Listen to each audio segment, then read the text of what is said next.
വിശ്വാസത്തെ ഉറപ്പിക്കുന്നവയാണ് 8-ാം നൂറ്റാണ്ടിൽ ഇറ്റലിയിലെ ലാൻസിയാനോയിൽ വിശുദ്ധ കുർബാനയിലുള്ള യേശുവിന്റെ സാന്നിധ്യത്തെക്കുറിച്ച് സംശയാലുവായ വൈദികന് മുൻപിൽ അപ്പം ശരീരമായും വീഞ്ഞ് രക്തമായും മാറിയതു മുതൽ വിളക്കന്നൂരിൽ ദിവ്യകാരുണ്യത്തിൽ ഈശോയുടെ മുഖം പ്രത്യക്ഷപ്പെട്ടതുവരെയുള്ള നൂറുകണക്കിന് ദിവ്യകാരുണ്യ അത്ഭുതങ്ങൾ.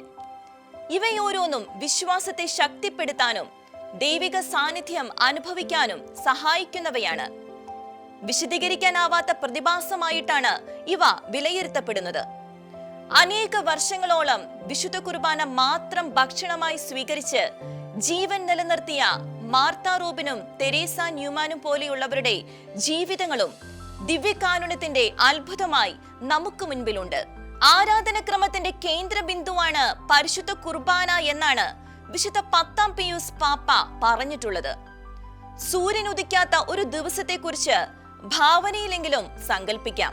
പക്ഷേ വിശുദ്ധ കുർബാനയില്ലാത്ത ഒരു ദിവസത്തെക്കുറിച്ച് എനിക്ക് സങ്കല്പിക്കാൻ പോലും ആവില്ല എന്ന് വിശുദ്ധ പാദ്രപ്പിയോ പറയുന്നു. അതുകൊണ്ട് പരിശുദ്ധ കുർബാനയുടെ തിരുനാൾ ആചരിക്കുമ്പോൾ നമുക്ക് വിശുദ്ധ കുർബാനയിൽ കൂടുതൽ ആശ്രയിക്കുകയും വിശ്വസിക്കുകയും ചെയ്യാം.